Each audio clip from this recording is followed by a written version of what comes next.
L'oiseau bleu, conte de Madame d'Aulnoy.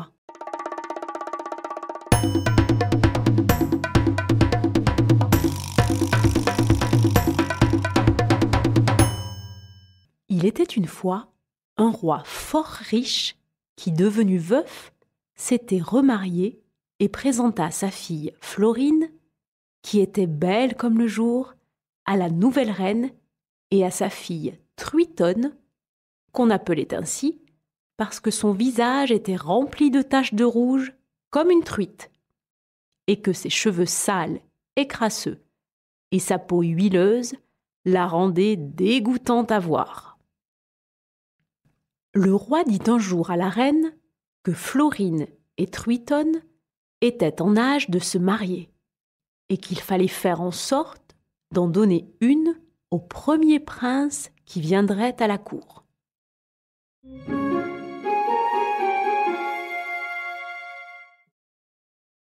Peu de temps après, un jeune seigneur, appelé le prince charmant, vint à la cour et déclara son amour à Florine, en dépit de la reine qui voulait lui présenter Truitonne. La reine désespérée et Truitonne inconsolable de n'avoir pas la préférence sur Florine, obligèrent le roi à consentir que pendant le séjour du prince charmant, on enfermerait Florine dans une tour. Aussitôt, des hommes masqués s'emparèrent de la pauvre fille, la portèrent au haut de la tour et l'y laissèrent dans la dernière désolation.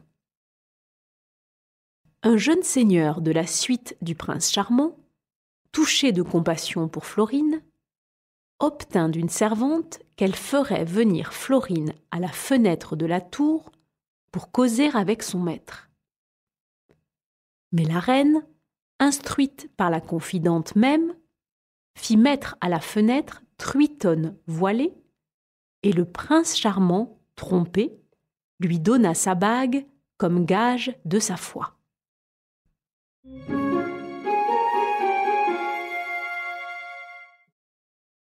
Le lendemain, le prince charmant revint au rendez-vous, et comme il avait décidé d'enlever celle qu'il croyait Florine, il la fit monter dans une chaise volante attelée de grenouilles ailées.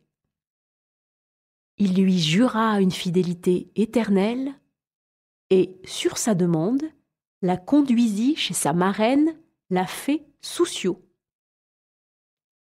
Bien que le château fût éclairé, le prince, en arrivant, ne reconnut pas d'abord son erreur. Mais dès que la fée Souciot lui présenta Truitonne pour femme, « Moi, épouser ce monstre !» s'écria-t-il. « Vous me croyez bien sot de me faire une semblable proposition !» Mais la fée, pour se venger, le changea pour 7 ans en un gros oiseau bleu. Dès que Truitonne fut de retour chez sa mère, elle lui raconta son dépit. Celle-ci, pour se venger, la fit parer des plus riches vêtements et l'envoya auprès de Florine pour lui faire voir les présents de noces du prince charmant, jusqu'à son anneau qu'elle ne manquait pas de faire briller à ses yeux. Florine, ayant perdu tout espoir d'épouser le prince charmant, ressentit une si grande douleur qu'elle en pleurait jour et nuit.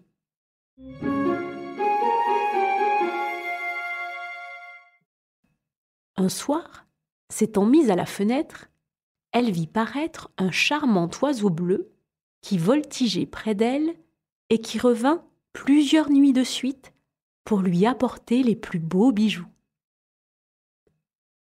Mais la reine, informée de cela, fit garnir de pointes acérées un grand arbre sur lequel se perchait l'oiseau bleu. Celui-ci vint un soir à tire-d'aile s'abattre sur son arbre, mais les armes lui coupèrent les pattes.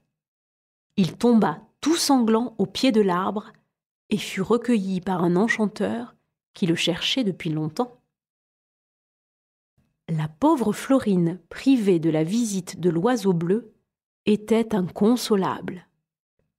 Et, désespérée de ne plus voir son cher oiseau, elle passait ses nuits à pleurer, et se mettant de temps en temps à sa fenêtre, elle répétait sans cesse « Oiseau bleu, couleur de temps, vole à moi promptement ». Cependant, le père de Florine vint à mourir. Le peuple la délivra et la reconnut pour souveraine. La reine-mère fut assassinée et Truitonne s'enfuit chez la fée Souciot. L'enchanteur convint avec elle de conduire Truitonne au prince charmant et rendit à celui-ci sa première forme à condition qu'il l'épouserait.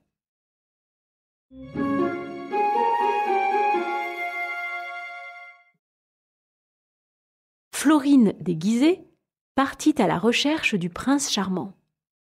Elle rencontra une petite vieille qui tout à coup changea de visage, parut belle et lui dit « Celui que vous cherchez n'est plus oiseau. Vous viendrez à bout de le trouver. Voilà 4 œufs. Vous les casserez lorsque vous serez embarrassé. Ils seront pour vous d'un utile secours. » Après avoir marché 8 jours et 8 nuits, Florine arriva au palais du prince charmant. Elle n'y entra qu'après avoir essuyé 100 rebuffades des gardes. Elle reconnut aussitôt le prince et Truitonne. Et s'étant présentée sous le nom de Missouillon, elle leur dit qu'elle venait leur vendre des surprises et des bijoux.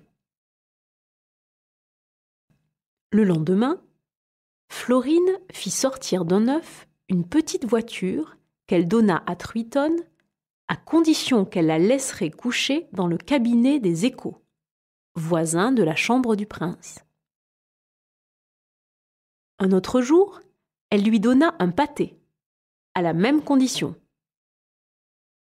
Dès que Truitonne voulut le manger, il en sortit des oiseaux qui se mirent à chanter. À la nuit, Florine se fit conduire dans le cabinet des échos. Lorsqu'on fut endormi, elle commença ses plaintes de ne pas retrouver le prince charmant. Celui-ci qui ne dormait pas, l'ayant entendu, entra tout d'un coup et, se jetant à ses pieds, couvrit ses mains de baisers et de larmes et faillit mourir de joie. Au même moment, parurent l'enchanteur et la fée qui avaient donné les œufs. Ils déclarèrent que la fée Souciot ne pouvait plus rien contre eux et que le mariage du prince et de Florine allait se faire sur-le-champ.